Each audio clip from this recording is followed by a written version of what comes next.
इतना सुंदर पत्थर और इसका मूल्य सिर्फ 10। अवश्य ही यह झूठ बोल रहा है। युवक को चुप देखकर दुकानदार बोल उठा, क्या कहते हो, निकालूं आम? पर युवक ने दुकानदार को कोई जवाब नहीं दिया। मैं चुपचाप आगे बढ़ गया। सामने एक सब्जी वाला अपनी दुकान सजा रहा था। युवक उसके पास पहुंचा और उसे पत्थर दिखाते हुए उसका मूल्य पूछा। उस पत्थर को देखकर सब्जी वाले की आंखें खुशी से चमक उठी। वह मन ही मन सोचने लगा, यह पत्थर तो बहुत कीमती जान पड़ता है। अगर यह मुझे मिल जाए तो मजा ही आ जाए। क्या हुआ भाई, कहाँ खो गए? युवक ने दुकानदार की तंद्रा थोड़ी। सब्जी वाला चौंकता हुआ बोला, कुछ नहीं, मैं तो बस मन ही मन इसकी कीमत की गणना कर रहा था। वैसे मैं इस पत्थर के बदले एक बोरी आलू दे सकता हूँ। सब्जी वाले के चेहरे की कुटिलता देखकर युवक समझ गया कि यह दुकानदार भी मुझे मूर्ख बना रहा है। मुझे किसी और से इसका मूल्य पता करना चाहिए।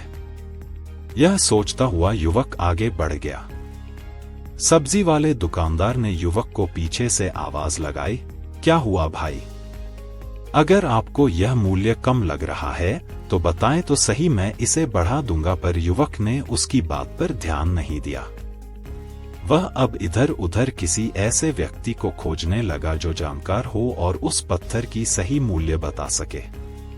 युवक को लग रहा था कि अवश्य ही यह कोई कीमती पत्थर है। शायद कोई जौहरी इसका सही मूल्य बता सके। यह सोचता हुआ युवक एक जौहरी की दुकान पर पहुंचा। जौहरी अपनी दुकान को अभी खोल ही रहा था।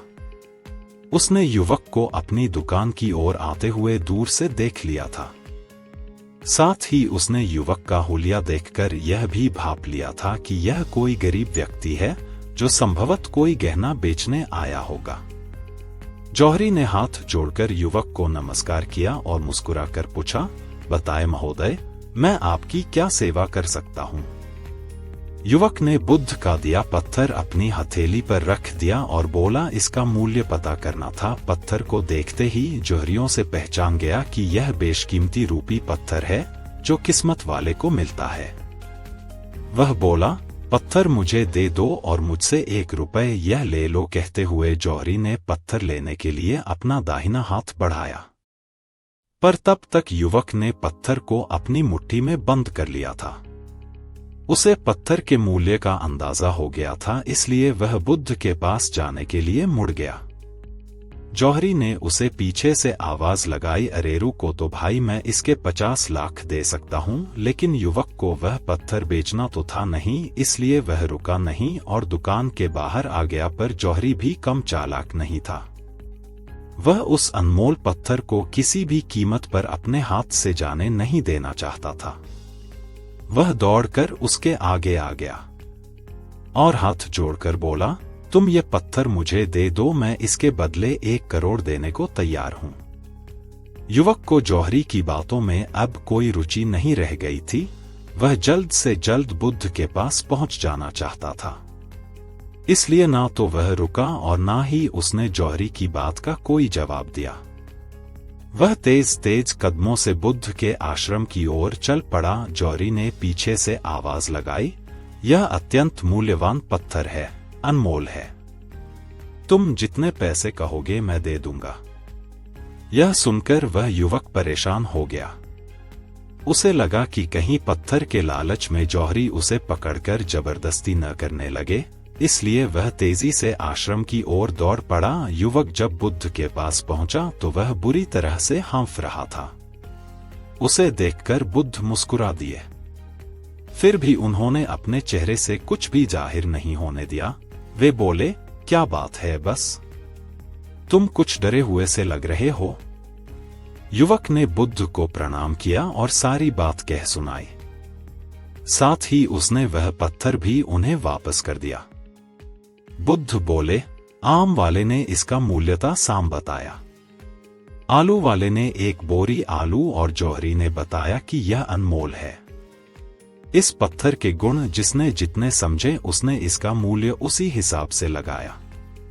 ऐसे ही यह जीवन है। प्रत्येक व्यक्ति खान से निकले हुए एक हीरे के समान है जिसे अभी तराशा नहीं गया है। जैसे जैसे समय की धार व्यक्ति को तराशती जाती है, व्यक्ति की कीमत बढ़ती जाती है। यह दुनिया व्यक्ति को जितना पहचान पाती है, उसे उतनी ही महत्ता देती है। कहते हुए बुद्ध एक क्षण के लिए रुके, फिर बोले, किंतु आदमी और हीरे में अंतर यह है, हीरे को कोई दूसरा तराशना है और व्यक्ति को अपने आप को स्वयं ही तराशना पड़ता है।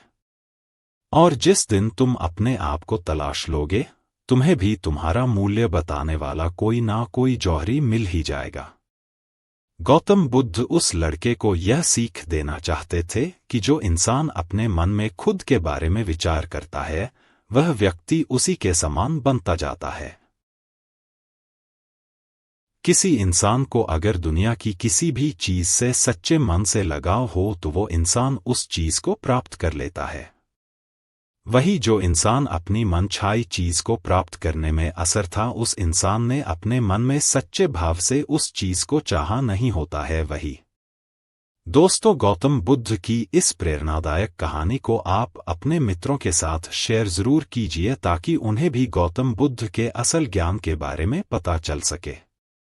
नामो बुद्धाय।